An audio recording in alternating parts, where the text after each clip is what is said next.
नहीं करी। अच्छा ये देखो, अच्छा तो हमने ये पढ़ा था सिंपैथेटिक एंड पैरासिम्पैथेटिक। तो सिंपैथेटिक वाले जो है एक लाइन लिख लो इसके साथ, ये कब काम करता है, कब कौन सी कंडीशन में काम करता है। सिंपैथेटिक वाला क्या करता है, work in emergency situation.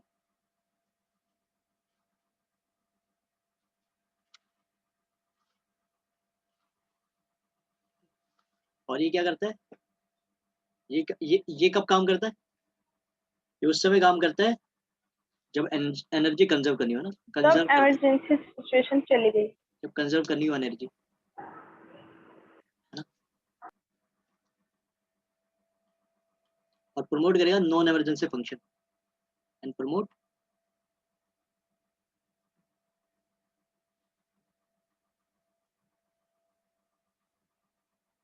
Not emergency function, non emergency function.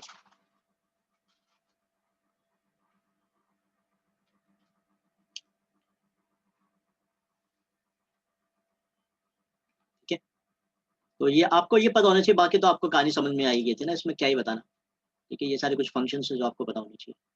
ठीक है, अब हम बात करें किसके बारे में, जो एनसीईआरटी ने लिखा है, पूछा जो पूछा भी जाता है आपका, वो है होमियोस्टेसिस।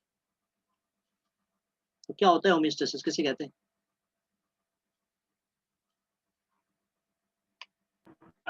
ये एक प्रोसेस है अपने बॉडी के एनवायरनमेंट को कांस्टेंट रखना।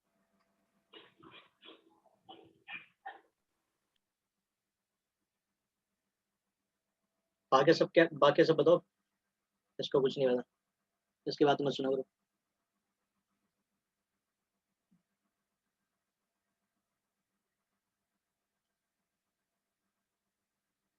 बोलो बोलो,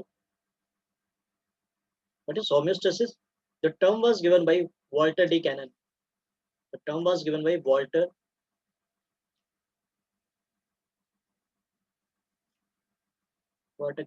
D. Cannon. ठीक है, तो इन्होंने ये टर्म दी, एक बार नीट का क्वेश्चन था कि ये होमोस्टेसिस टर्म किसने कॉइन करी। ठीक है, दूसरी चीज क्या है, होमोस्टेसिस होता क्या है, it is maintenance of constant internal environment. It is maintenance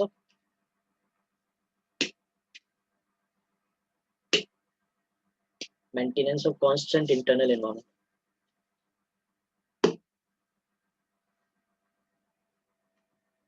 internal environment, तो ये जो इंटरनल एनवायरनमेंट है इसमें क्या क्या आता है।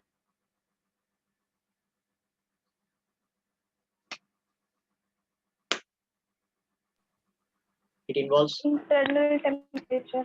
अभी हो सकता है तुम्हारा ये बात हो रही है टेम्परेचर की, है अभी किसके रेगुलेशन की बात हो रही है, टेम्परेचर को कंट्रोल करना, है ना, टेम्परेचर को रेगुलेट करना। टेम्परेचर को रेगुलेट करने को क्या कहते हो आप, टेम्परेचर को रेगुलेट करने को आप कहते हो थर्मो रेगुलेशन, थर्मो रेगुलेशन करना। और पीएच, या फिर क्या है, हाँ या फिर क्या है, कंसोलिडेशन, है ना, कंसोलिडेशन ऑफ वाटर, वाटर की कंसोलिडेशन को, फ्लो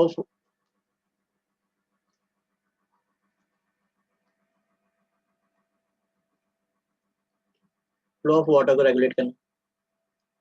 भैया, हाँ बोलो। प्रेशर हो सकता है। हाँ प्रेशर भी हो सकता है, ब्लड प्रेशर नहीं सुना कभी तुमने जिंदगी में,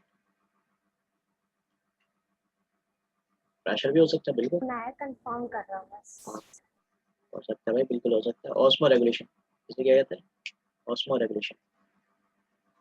ठीक है, तो और भी रेगुलेशंस होते हैं ये, बट ये वो हैं जो आपके बुक में लिखे हुए हैं कहीं ना कहीं, आपको ये पता होना चाहिए कि थर्मो रेगुलेशन ये भी क्या है, ये भी क्या है, आपके होमोस्टेसिस का ही एक हिस्सा है। ठीक है, अब आपने पढ़ा होगा 3 प्रकार के ऑर्गेनिज्म होते हैं, depending upon whether they are able to maintain this constant internal environment or not। हाँ, ठीक है, regulator, depending depending conformer, upon कि वो एडर। डिपेंडिंग अपॉन वो एक्सटर्नल एनवायरनमेंट के हिसाब से अपने इंटरनल एनवायरनमेंट को बदलते हैं कि नहीं बदलते, या फिर वही रखते हैं। मतलब होमोस्टेसिस शो कौन करता है, इसके पीछे 3 प्रकार के ऑर्गेनिज्म है।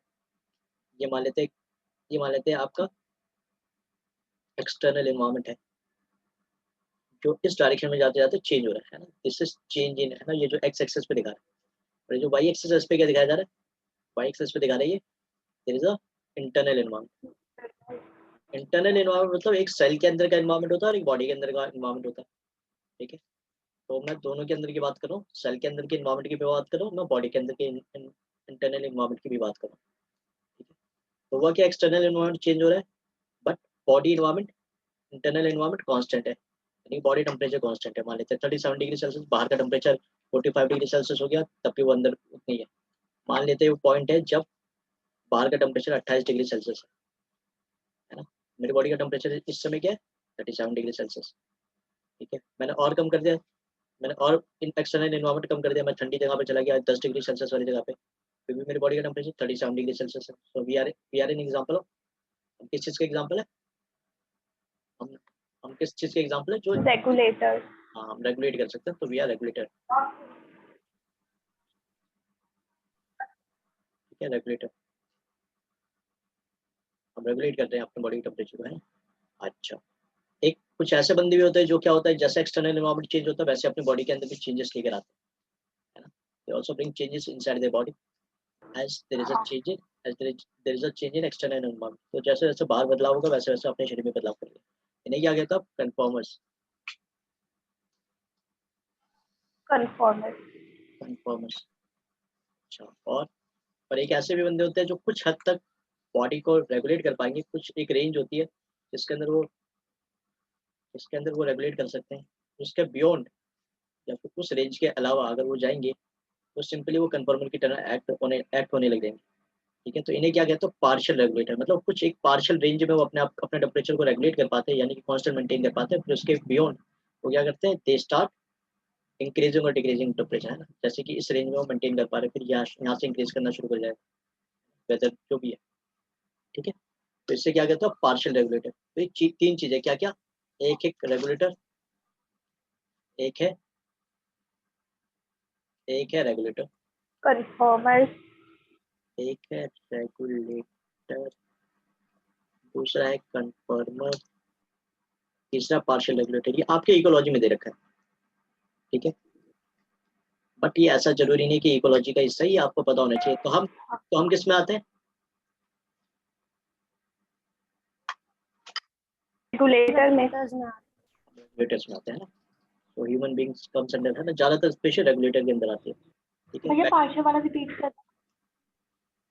पार्शियल वाले में क्या होता है, एक रेंज है जिसके अंदर हम क्या करते हैं, अपने बॉडी टेम्परेचर को मेंटेन कर पाते हैं, ये वो रेंज है जिसके अंदर हम बॉडी टेम्परेचर को कांस्टेंट रखेंगे। लेकिन अगर इस रेंज से बाहर चला गया, अगर इस रेंज से बाहर चला गया तो हमारे बॉडी के जो एंजाइम्स है वो फंक्शन नहीं करेंगे, है ना। वो क्या करेंगे, नए पैटर्न ऑफ एंजाइम्स शुरू करेंगे बनाना, है ना, जो उस बॉडी को उस टेम्परेचर के हिसाब से डालना शुरू कर देगी, ठीक है। ये तो हुआ यहाँ टेम्परेचर घटने की बात।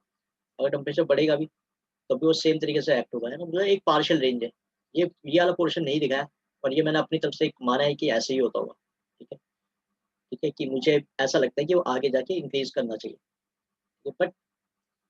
बट ये होता है ऐसे बंदे को जो क्या पार्शियल रेंज में अपने आप को रेगुलेट कर पाते हैं, उन्हें आप कहते हो पार्शियल रेगुलेटर, है ना। मतलब वो पूरे थ्रू आउट के टेम्परेचर पे, थ्रू आउट स्केल पे देखोगे, चाहे जितनी भी रेंज ले लो उसमें बेसिकली एक होता है कि कितनी भी रेंज ले लो वो रेगुलेट कर लेंगे, तो उन्हें आप क्या कहते हो, कन्फर्मर्स, और उन्हें कहते हो आप रेगुलेटर। बट कुछ ऐसे हैं जो एक रेंज तक ही कर पाते रेगुलेटर। हैं, कुछ ऐसे हैं जो कुछ रेंज तक ही कर पाते हैं, तो उन्हें आप क्या कहोगे, आप कहोगे पार्शियल रेगुलेटर, समझ रहे हो। तो ये वो कुछ रेंज तक कर पा रहे हैं, उसके बाद उसके बियॉन्ड क्या हो जाएगा, उस रेंज के बियॉन्ड या अबव या बिलो क्या करेगा, वो कन्फर्म की तरह एक्ट होने लग जाएगा, उसे आप कहते हो पार्शियल रेगुलेटर। बात समझ में ये, ठीक है। अच्छा, हाँ। हम किसमें आते हैं, हम इसमें आते हैं, रेगुलेटर्स में आते हैं। अच्छा, अच्छा, कोई और वर्ड है जो आपने सुना होगा, मतलब अगर आप मैं थर्मो रेगुलेशन के हिसाब से बात करूँ तो आपने कभी सुना है कि ऑर्गेनिजम्स जो भी एनिमल किंगडम में, एनिमल्स को किस, कोल्ड ब्लडेड और वार्म ब्लड। एनिमल किंगडम में आप पढ़ोगे दो टर्म इन्हीं रेगुलेशन के लेके, आप पोइकिलोथर्मस और होमे। पोइकिलोथर्मस और होम्योथर्मस।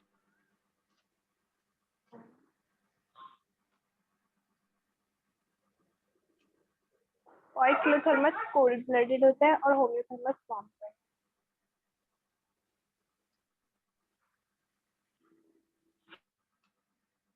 रुको एक बार,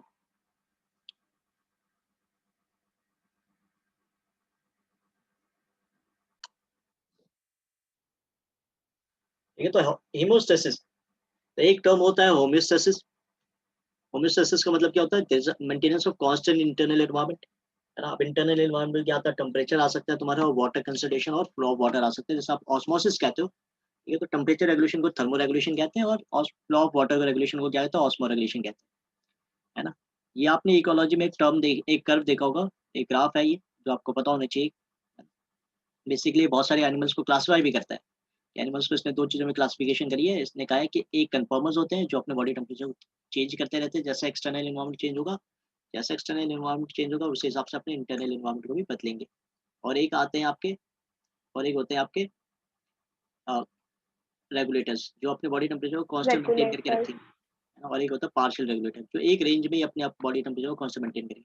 तो एनिमल किंगडम के हिसाब से बहुत इंपॉर्टेंट है, इसलिए पढ़ाया मैंने। क्योंकि जब आप एनिमल किंगडम पढ़ोगे तो आपको ये याद रखना है, क्योंकि उन्होंने ऑर्गेनिज्म को दो चीज़ों में कैटेगराइज करा है। एक ऐसे ऑर्गेनिज्म जो पॉइकिलोथर्मस है, होम्योथर्म, और एक होम्योथर्मस है। पॉइकिलोथर्मस का मतलब एक और नाम होता है कोल्ड ब्लडेड एनिमल्स, और सिंपल सी बात है कन्फर्मर्स होते हैं, है ना। और जो होम्योथर्मस है वार्म ब्लडेड एनिमल्स है, और इन्हें आप ये कह सकते हो रेगुलेटर्स है, जो अपने बॉडी टेम्परेचर को कांस्टेंट मेंटेन कर सकते हैं। और पॉइकिलोथर्मस वाले अपने बॉडी टेम्परेचर को कांस्टेंट मेंटेन कर सकते हैं। पॉइकिलोथर्मस में आपकी मछली आती है, ठीक है। तो आप देखोगे साइक्लोस्टोमेटा, कॉन्ट्रैक्टाइल्स, ऑस्ट्रिकटाइल्स, स्पेलिंग देख लेना, एक बार चेक कर लेना। और एम्फीबियंस और रेप्टाइल्स, बेसिकली मैं ये आपको एक क्लास से याद कराने को चाहता था कि ये सब बंदे पॉइकिलोथर्मस होते हैं, याद रखो। और ये जो बंदे हैं, ये क्या होते हैं आपके? ऑस्ट्रिकटाइल्स होते हैं। तो आपको मतलब ये जो होते हैं आपके होमोथर्मस होते हैं, एप्स और मैमल्स। आपको बस ये याद कराने के लिए। अच्छा, एक और टर्म होते हैं जो बहुत ही बच्चे कंफ्यूज करते हैं, वो ये है हीमोस्टेसिस। आपने पढ़ा एक होम्योस्टेसिस, आपने पढ़ा एक होम्योस्टेसिस, और एक आपने पढ़ा हीमोस्टेसिस। तो हीमोस्टेसिस का मतलब क्या है? हीमोस्टेसिस मतलब it is a process of it is a it is the process of what is it? Hemostasis, process of blood clotting। नाम से पता चल रहा है ना, कि यहाँ पर हीमो वर्ड आ रहा है। यहाँ पर क्या वर्ड आ रहा है, आप जरा ध्यान देंगे तो आपको देखने को मिलेगा। यहाँ पर क्या आ रहा है?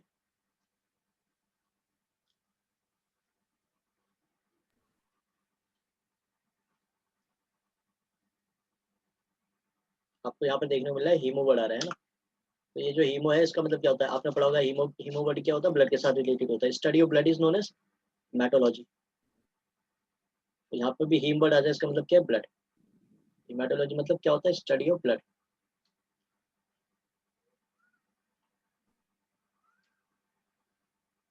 ये तो process of blood clotting is known as haemostasis. Stasis आपने सुना है, ये कोई इलेक्ट्रोस्टैटिक पढ़ रखे हो, फिजिक्स का पहला चैप्टर है ना। तो स्टेसिस मतलब रेस्ट होता है, तो ब्लड फ्लो को रोकना।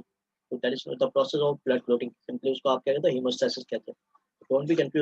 Don't confuse this term with homeostasis, दोनों ही मतलब अलग है। ठीक है, अब आज की क्लास शुरू करते हैं। आज जो हमको पढ़ना है उसको शुरू करते हैं।